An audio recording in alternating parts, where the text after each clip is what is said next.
மாலை விழாவிற்கு வெள்ளை நிற சட்டையும் கருப்பு நிற பேண்ட் அதே நிற பிளேசர் அணிந்து விகான் கம்பீரமாக தயாராகி நிற்க, உள்ளறையில் அவன் எடுத்து கொடுத்த சேலையை அணிந்து தயாராகி கொண்டிருந்தாள் ஆரு. விலை உயர்ந்த சாஃப்ட் சில்க் வெள்ளை நிற சேலையில் கருப்பு நிறத்தில் ஆங்காங்கே அழகிய டிசைன்கள் செய்யப்பட்டிருக்க, அதற்கேற்ற கருப்பு நிற சில்க் த்ரெட் ஜுவல்லரி அணிந்து கொண்டு தயாரானவள் ஆள் உயர் கண்ணாடி முன் நின்று இப்படியும் அப்படியுமாக தன்னை திருப்பி திருப்பி பார்த்து கொண்டே, ஆறு சும்மா சொல்லக்கூடாது, நீ நிஜமாவே அழகிதாண்டி என தன் கன்னத்தை தானே கிள்ளி முத்தமிட்டு கொண்டாள். நிஜமாவே அந்த சேலையும் அதன் நிறமும் அவளுக்கு அவ்வளவு அழகாக பொருந்தி இருக்க, அதற்கு மேலும் அழகூட்டும் விதமாக முழுக்க முழுக்க சில்க் த்ரெட்டினால் ஆன ஜுவல்ஸ் அழகுக்கு அழகு சேர்த்து கொண்டிருந்தது. அதிலும் கைகளில் அணிந்திருந்த வெள்ளையும் கருப்பும் கலந்து போட்டிருந்த வளையல்கள் ஒரு தனி அழகை கொடுத்தது. அவளுக்கே நன்றாக தெரிந்தது இவை அணிந்ததே அத்தனை பொருத்தமாக இருக்கிறது என்று. அத்தை செலக்ஷன் சூப்பர் என்ற வரை லேசான ஒப்பனை செய்து கொண்டவளுக்கு பாவம் தெரியவில்லை இவை அத்தையின் தேர்வு இல்லை, அத்தை மகனுடையது என்று.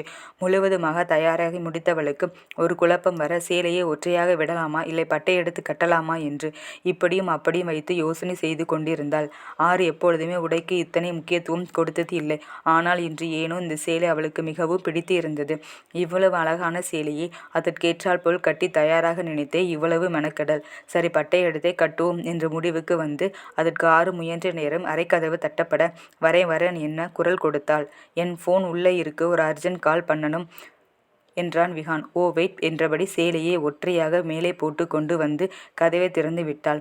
விகான் அவசரமாக உள்ளே நுழைந்து தான் உடைமாற்றும் போது அலங்கார மேஜை மேல் மறந்து வைத்து விட்டு சென்ற போனை எடுத்துக்கொண்டு ஆறுவை கடந்து செல்கையில் அவளின் சேலை முந்தானையில் அடியில் அழகுக்காக தொங்கவிடப்பட்டிருந்த பட்டு நூல்கள் விகானின் கை கடிகாரத்தில் சிக்கிக்கொள்ள, இதை அறியாத விகான் அவசரமாக கதவை நோக்கி செல்ல ஆறுவின் முந்தானை நழுவியது.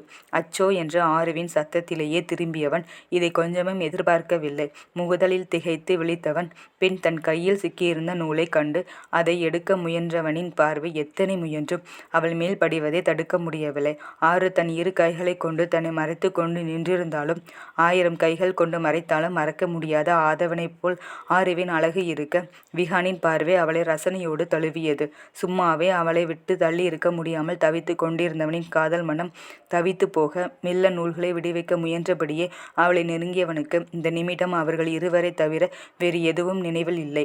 அப்படியே அவளை தூக்கி கொண்டு போக மனம் துடிக்க, அவளை கண்களால் பருகியபடியே நெருங்க, இவன் முன் இப்படி நிற்க நேர்ந்த தன் முட்டாள்தனத்தை எண்ணி தன்னையே நொந்து கொண்டவள் அப்படியே ஊக்கு குத்தாமல் விட்ட தன் செய்கையை நினைத்து முகம் கருத்து போக நின்றிருந்தாள். ஒரு அங்கல இடைவெளியில் நெருங்கி நின்றவன் கட்டுக்கடங்காமல் பொங்கிய ஹார்மோன்களின் ஆட்டத்தினால் அவளை அணைத்து முத்தமிட எண்ணி அவ்வளவு நேரத்தில் முதல் முறையாக ஆறுவின் முகம் பார்க்க அது கருத்து களை இழந்து இருந்தது.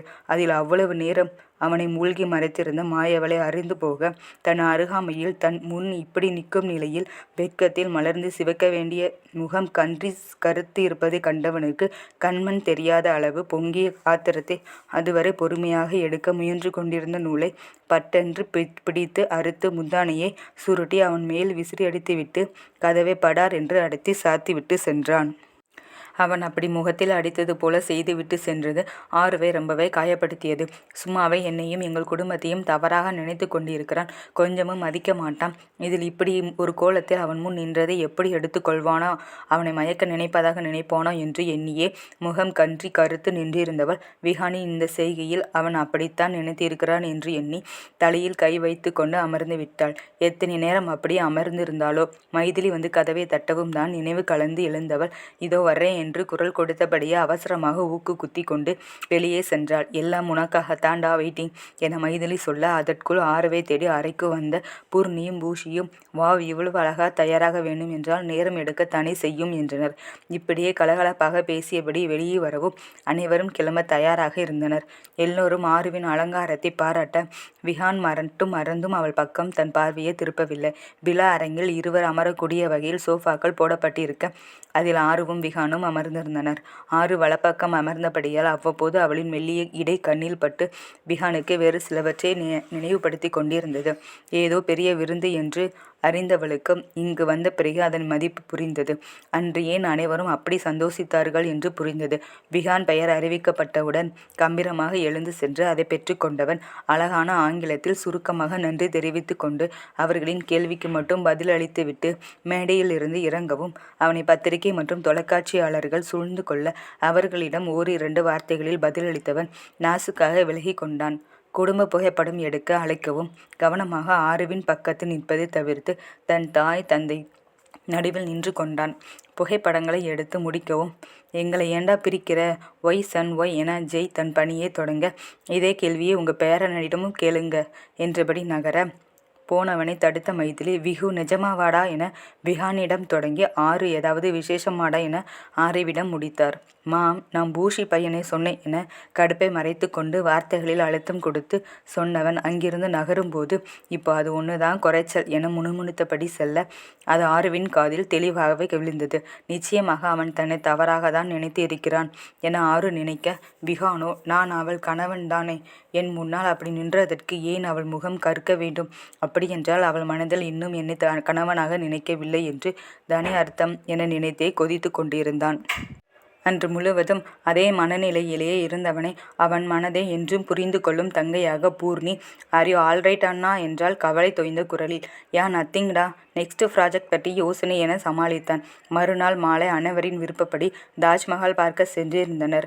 அன்று பௌர்ணமி அழகாக இருந்த அந்த வெள்ளை காதல் சின்னத்தை அவர்களின் காதல் துணையோடு சேர்ந்து ரசித்து கொண்டு இருந்தனர். ஆறு இங்கே வருவது இதுவே முதல் முறை. அவளுக்கு தாஜ்மஹாலை பார்க்க வேண்டும் என்று ஆசை ரொம்பவே உண்டு. ஒவ்வொரு முறையும் அதற்கான ஏற்பாடுகள் செய்யப்படும் போதெல்லாம் ஏதாவது ஒரு தடை வந்து அந்த பயணம் தடைபடும். இன்று இங்கு வரப்போகிறோம் என்பது கூட அவளுக்கு தெரியாது. எங்கோ செல்கிறார்கள் என்று நினைத்து கிளம்பி வந்தவள் இன்பமாக அதிர்ந்து நின்றாள். அந்த இரவு வேளையில் அழகிய நிலவின் ஒளியில் தகதகத்து கொண்டிருந்த தாஜ்மஹாலை விழிவிரிய பார்த்து ரசித்து கொண்டிருந்தாள். ஆறு அன்று பௌர்ணமி என்பதால் பால் போல ஒளி வீசிய நிலவின் ஒளியில் இன்னும் அழகாக தெரிந்தது அந்த காதல் சின்னம். திடீரென்று ஜெய் மைதிலியின் முன் மண்டியிட்டு காதலை சொல்லவும் எல்லோரும் சந்தோஷ ஆரவாரத்தில் கைத்தட்ட அதில் வெக்கம் கொண்டு தன் முகத்தை மூடிய மைதிலி அவரிடம் மீட்டு என்ற வரை தன் கையை நீட்டினார். அடுத்து திலீப் மற்றும் அருவி அவரவர் துணைகளிடம் அதே போல காதல் சின்னத்தின் முன்பு தங்கள் காதலை சொல்ல அவர்களும் அதற்கு பதிலாக தங்கள் காதலை வெளிப்படுத்தினர். இவற்றை கண்டு புன்னகைத்து கொண்டு நின்றிருந்த விகானை, என்ன மச்சான், நீங்க எப்படி சொல்ல போறீங்க, எப்போ சொல்ல போறீங்க உங்க காதலை என திலீப் வம்பிழுக்க, அவர் ஸ்பெஷலாக சொல்லுவார் ப்ரோ என அருவியும் உடன் சேர்ந்து கொண்டான். தன் தங்கைகளும் உடன் சேர்ந்து கொண்டு இப்பவே சொல்லுங்கண்ணா என தொடர்ந்து நச்சரிக்கவும் ஒரு சிறு புன்னகையோடு அங்கிருந்து நகர்ந்தான் விகான். இவை எதை பற்றியும் கவலைப்படாமல் ஆறு தன்னையும் தன் சுற்றுப்புறத்தையும் மறந்து அதன் அழகில் ஒவ்வொரு அங்குலமாக ரசித்து கொண்டு நின்றிருந்தவள் தன் அருகே ஏதோ அரவம் உணர்ந்து திரும்ப விகான் அவள் கையை பிடித்து இன்னும் அந்த பிரம்மாண்ட நினைவு சின்னத்தின் அருகில் அழைத்து சென்றான். எதற்காக அழைத்து செல்கிறான் என தெரியாமலேயே அவனோடு சென்றவள் அவனை கேள்வியாக பார்க்க தன் முதுகின் பின் மறைத்து வைத்திருந்த சிகப்பு ரோஜாக்கள் கொண்டு அழகாக தயாரிக்கப்பட்டிருந்த பூங்கொத்தை முன்னால் கொண்டு வந்தவன் அவள் சற்றும் எதிர்பார்க்காதபடி ஒற்றை காலை மடக்கி ஆருவின் முன் மண்டியிட்டான். அதை விழிகள் விரித்து அதிர்ச்சியாக பார்த்து கொண்டிருந்தவளிடம் பூங்கொத்தை நீட்டியவன், I love you my dear, I can believe how hard I have plan for you என்றான். விகான் தன்னை அழைத்து வந்து நிறுத்தியதிலிருந்து தன் முன் மண்டியிட்டு அமர்ந்தது வரை பார்த்தவளுக்கு ஓரளவு அடுத்து வரப்போவது என்ன என்று புரிந்தாலும் அவன் வாயிலிருந்து உதிர்த்த வார்த்தைகளையும் கேட்டவள் இது கனவா நிஜமா என திகைத்து போய் அப்படியே நின்றுவிட்டாள். என்னதான் மற்றவர்களுக்காகவே என்றாலும் கூட கொஞ்சமும் அவன் தகுதிக்கு இணை இல்லை என்று நினைக்கும் தன் முன் இப்படி நடந்து கொள்வான் என அவள் எதிர்பார்க்கவில்லை. இன்னும் சொல்ல போனால் இது அழகாக தவிர்க்கவே இங்கிருந்து சென்றாள் என்றுதான் அவள் நினைத்து கொண்டு இருந்தாள். தன் வார்த்தைகளுக்கு அவளிடமிருந்து எந்த எதிர்வினையும் இல்லாது போக அப்படியே தன்னையே பார்த்து கொண்டு நிற்பவளையே கண்ணெடுக்காமல் பார்த்து கொண்டிருந்தான் விகான். மற்றவர்கள் முன்னால் அவர்களுக்காகவாது தனக்கு சம்மதம் சொல்லுவாள் என அவன் எதிர்பார்த்திருந்தான். விகானின் அழகிய செயலை அவன் தங்கைகள் கைத்தட்டி ஆரவரிக்க தன்னை சுற்றி கேட்ட சத்தத்தில் நினைவு கழிந்தவள் தன் முன் மலர்களை நீட்டியபடி இருந்தவனிடமிருந்து அது ஒரு சிறு தலையசை பொடு வாங்கி கொண்டாள். அவள் வாயிலிருந்து உதிர்க்க போகும் சொல்முத்துக்காக காத்திருந்தவனின் மனது அவளின் மௌனத்தால் சுணங்கியது. இருந்தாலும் அதை வெளியே காட்டிக்கொள்ளாமல் தன் சட்டை பையிலிருந்து அந்த வைர மோதிரத்தை வெளியே எடுத்தவன் அவளிடம் கையின்காக தன் வலது கையை அவள் முன் நீட்ட, ஏற்கனவே நடப்பது அனைத்தையும் நம்புவதா வேண்டாமா என்று மலைத்து போய் நின்றிருந்தவள் விகானின் அடுத்த செயலில் இமைக்கக்கூட மறந்து அவனையே பார்த்திருந்தவளின் வலது கரம் அவள் அனுமதி இல்லாமையே உயர்ந்து அவன் கையின் மேல் பதிந்தது. அவள் தன்னையே பார்த்து கொண்டிருப்பதை கண்டவன் அவனும் அவளின் கண்களோடு கண்களை கலந்து உறவாட விட்டபடியே மோதிரத்தை ஆருவின் விரலில் அனுபவித்தான். மோதிரமும் விரலும் உரசியதில் தன் மோன நிலை கணைந்தவள் கைகளை விலக்கிக் கொள்ள முயல, அதற்கு வாய்ப்பளிக்காமல் அவளின் கையை ஈர்க்க பற்றியவன் குனிந்து அழுத்தமாக தன் முத்திரையை அதில் பதித்தான். விகானின் இந்த செயலில் ஆருவின் உடலில் ஒரு சிலிர்ப்பு ஓடி அடங்கியது. விகான் தன் காதலை சொல்லி கையில் முத்தமிடவும் ஆருவிற்கு உடல் சிலிர்த்தது. அந்த இரவின் கொழுமையில் மனதை மயக்கும் காதல் சின்னத்தின் முன் இப்படி ஒரு ஏகாந்த சூழலில் அவன் சொன்ன காதலும் இட்ட இதழொற்றலும் ஆருவின் உயிர் வரை சென்று அசைத்து பார்த்தது. ஒரு ஆண்மகனிடமிருந்து கிடைக்கும் முதல் இதழொற்றல், அதிலும் கணவனிடமிருந்து எதிர்பாராமல் கிடைக்கவும் அதன் தாக்கத்தில் தன்னை மறந்து நின்றிருந்தவளை இமைக்காமல் பார்த்தபடி எழுந்த விகான் அவளின் உறைந்த நிலையை கண்டு என்னவென்று கேட்க வரவும், வாவ் மச்சான், சான்ஸே இல்லை, தங்கச்சி இப்படி சாச்சிட்டியே என்ன தீபக் குரல் கொடுக்கவும் அவன் பின்பக்கம் பார்வையை திருப்பியவன் ஒற்றை கண் சிமிட்டி சிரித்தவன், நம்ம ரேஞ்ச் அப்படி மச்சான் என்றான். ஏதோ கனவுலகத்தில் இருப்பது போல நின்றிருந்த ஆருவிற்கு அந்த வார்த்தைகளும் கண் சிமிட்டலும் விகானின் வேறு சில சந்தர்ப்பத்தில் பேசிய வார்த்தைகளை நினைவுபடுத்த அதுவரை இருந்த மோன நிலை களைய சட்டென்று தன் பார்வையை திருப்பிக் கொண்டாள். இவனை பற்றி தெரிந்து இருந்தும் அவனின் வார்த்தைகளும் செயலும் உண்மை என்று நம்பும் அளவுக்கு நம்மையே ஒரு நொடி குழப்பி விட்டானே. சச்ச என மனதிற்குள் ஒரு கசப்பு வர, அதானே அவனுக்கு நடிக்க சொல்லித்தரணுமா என்ன என வாய்க்குள்ளேயே விகானை திட்டிக் கொண்டாள். அதற்குள் அனைவரும் அங்கிருந்து கிளம்ப அவர்களை பின்தொடர்ந்தவளை யோசனையாக பார்த்த விகான் சற்று நேரத்தில் அவளிடம் ஏதோ மாற்றம் வந்ததை நினைத்தபடியே அவளோடு சேர்ந்து நடந்தான். மற்றவர்கள் முன்னே செல்ல அவர்களுக்கும் இவர்களுக்கும் இடையில் போதிய இடைவேளை இருக்கும் அளவிற்கு பின்தங்கிய ஆரு சற்று தன் நடையை நிறுத்த அவள் மெதுவாக நடக்கத் தொடங்கிய போதே கேள்வியாக பார்த்தபடி தன் நடையின் வேகத்தையும் குறைத்தவன் நடக்காமல் நின்றவளை என்னவென்பது போல பார்க்க தனது வலது கையில் விகான் அனுபவித்த மோதிரத்தை கழட்டி அவன் முன் நீட்டினாள். அதுவரை என்ன என்ற பாவனையில் ஆருவியை பார்த்து கொண்டு இருந்தவன் அவள் மோதிரத்தை கழட்டி நீட்டவும் முகம் கோபத்தில் சிவக்க ஆத்திரமானான். இத்தனை பேரின் முன்னிலையில் அழகான காதல் சின்னத்தின் முன் நின்று என் மனதை திறந்து காதலை வெளியிட்டு அதுக்கு அத்தாட்சியாக போட்ட மோதிரத்தை திருப்பி கொடுப்பது நீயும் வேண்டாம் உன் காதலும் வேண்டாம் என்று சொல்லுவது போல் தோன்ற அவளை உறுத்து விழித்தவன் கோபமாக ஏதோ சொல்ல வர அவனின் பார்வையில் பட்டது ஆருவின் இடது கையில் தங்கள் நிச்சயத்து அன்று போடப்பட்ட மோதிரம். அதை ஒரு நொடி உற்று பார்த்தவன் எதுவும் பேசாமல் ஆருவின் கையில் இருந்த மோதிரத்தை வாங்கி தன் சட்டை பையில் போட்டுக்கொண்டு வேகமாக அங்கிருந்து நகர்ந்தான். வேக நடையில் செல்பவனை அசையாமல் நின்ற இடத்திலிருந்து வெறித்து பார்த்தவளின் மனதில் அன்று விகான் பேசிய வார்த்தைகளை எதிரொலித்தது. சிறு வயதிலிருந்தே தன் பாட்டியின் மூலம் விகான் பற்றி அறிந்து கொண்டவளுக்கு தங்களை மதிக்காத தங்களை பிடிக்காதவன் அவளுகளுமே பிடிக்காமல் போனது. அப்படி இருக்கையில் தான் பூஜி மற்றும் பூர்ணியிடம் விகானை பற்றி ஆறு ஏன் அவன் இங்கு வருவதில்லை என்று விசாரிக்க அவர்களும் விகான் தங்கள் அத்தையின் பேச்சுக்களை உண்மை என்று நம்பி அவ்வப்போது தன் தங்கைகளிடம் மைதிலியின் பிறந்த வீட்டை பற்றி பேசியதையெல்லாம் தன் தோழியிடம் அப்படியே கூற ஆரம்பத்தில் இருந்தே விகானின் மேல் ஒரு கோபத்தோடு இருந்தவளுக்கு அன்றிலிருந்து அவனை சுத்தமாக பிடிக்காமல் போனது. இப்படி இருக்கையில் ஒரு நாள் ஆதி பெரிய மனுஷியாகி இருந்த நேரம் அதை வீட்டு மனிதர்களை மட்டுமே அழைத்து ஒரு சிறு விழாவாக நடத்தினர். மைதிலி காலையிலேயே பூஷிதாவோடு சென்று விட்டிருக்க அப்போது பூர்ணி 12ஆம் வகுப்பு படித்து கொண்டிருந்ததால் சிறப்பு வகுப்புகள் காரணமாக அவளால் செல்ல முடியவில்லை. வீடு திரும்பியவளுக்கு அங்கு அனைவரும் சந்தோஷமாக இருப்பார்கள் என்று தோன்ற தொலைபேசியிலாவது சிறிது நேரம் பேசிக்கொண்டிருக்கலாம் என்று அங்கு அழைக்க அந்த பக்கம் ஆறு எடுத்தாள். இருவரும் கொஞ்ச நேரம் அரட்டை அடித்து கொண்டிருக்க பூர்ணியை தேடி யாரோ தோழி வந்திருப்பதாக வேலையால் வந்து சொல்லவும் மீண்டும் அழைப்பதாக சொல்லி அவசரமாக தொலைபேசியை வைத்துவிட்டு அவள் ஓட ஆறு தன் தொலைபேசியை வைக்க நினைத்த நிமிடம் சரியாக அந்த பக்கம் வைக்கப்படாத தொலைபேசியின் வாயிலியாக அங்கு பேசிக் கொண்டிருந்தது கேட்டது. முதலில் ஏதோ என்று நினைத்து பேசியே வைக்க நினைத்தவள் அதில் தாங்கள் தந்தையின் பெயர் அடிபடவும் பேசியே வைக்காமல் என்ன பேசுகிறார்கள் என்று கேட்க துவங்கினாள். அங்கு விகானும் அவன் அத்தைகளும் பேசிக் கொண்டிருந்தனர். விகான் அவன் அத்தைகளின் குணம் அறிந்து அவர்களிடமிருந்து விலகத் தொடங்கிய பிறகு நடப்பவை அவை. அவன் அத்தைகளுக்கும் தங்களிடமிருந்து ஒதுங்குகிறானோ என அப்போதுதான் லேசாக சந்தேகம் வர தொடங்கி இருந்த நேரம். ஒருவேளை எங்கள் தாய் வழி சொந்தங்களின் பக்கம் சாய்ந்து விட்டானோ என தெரிந்து கொள்ள அவனிடம் பேச்சு கொடுக்க தொடங்கினர். அவனுக்குமே அவர்களின் நோக்கம் தெளிவாக புரிய, அவர்களை பற்றி புரிந்து கொண்டதால் அவர்கள் விரும்பும் பதிலை அளித்து அவர்களை திருப்திப்படுத்த நினைத்து விகான் பேசினான். இந்த வார்த்தைகள் பின்னால் தன் வாழ்க்கையில் பிரச்சனையாக வரும் என்று நினைத்து இருந்தால் அப்படி பேசியிருக்க மாட்டானோ என்னவோ. அப்போது அவன் ஆருவை பார்க்காத நேரம் வேறு. விகு கண்ணா, உன் மாமா பொண்ணு பெரிய மனுஷி ஆகியிருக்கலாமே, நீ போகலையா என பெரிய அத்தை கேட்க, தன் மடிக்கணினியில் கவனமாக இருந்தவன் தலை நிமிர்த்தாமலேயே, அங்கேயா, நானா என்றான் அலட்சியமாக. என்னப்பா இப்படி கேட்குற?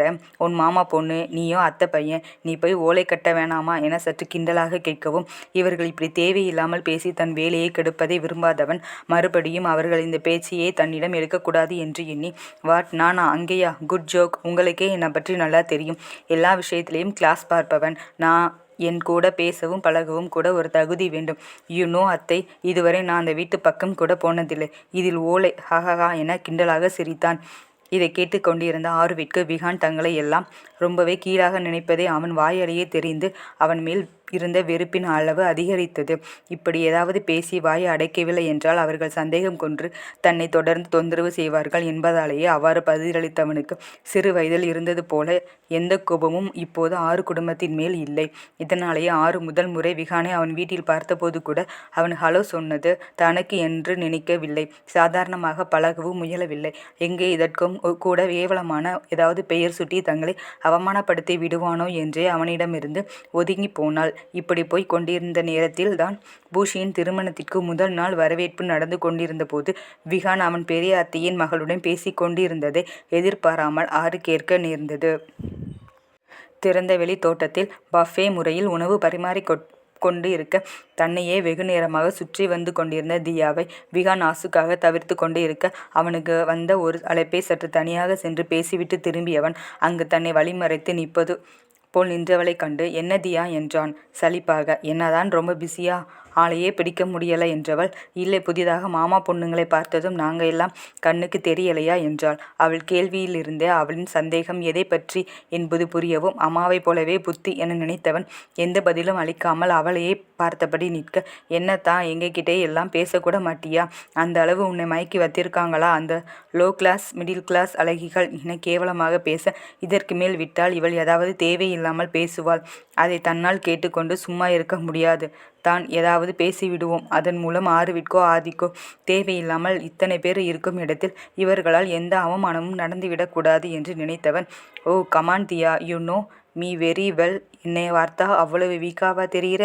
யாரும் வந்து மயக்க முயற்சி செய்தால் மயங்கிடும் அளவுக்கு என தியாவை மனதில் வைத்து, நீயே எவ்வளவு முயன்றும் முன்னால் முடிந்ததா என நக்கலாக கேட்டவன், அப்படியெல்லாம் என்னை யாரும் மயக்கி அவங்க விருப்பத்திற்கு ஆட்டி வைக்க முடியாது என்று தியாவை நினைத்து சொன்னவன், நானே மயங்கினாதா உண்டு என ஆருவை நினைத்து சொன்னான்.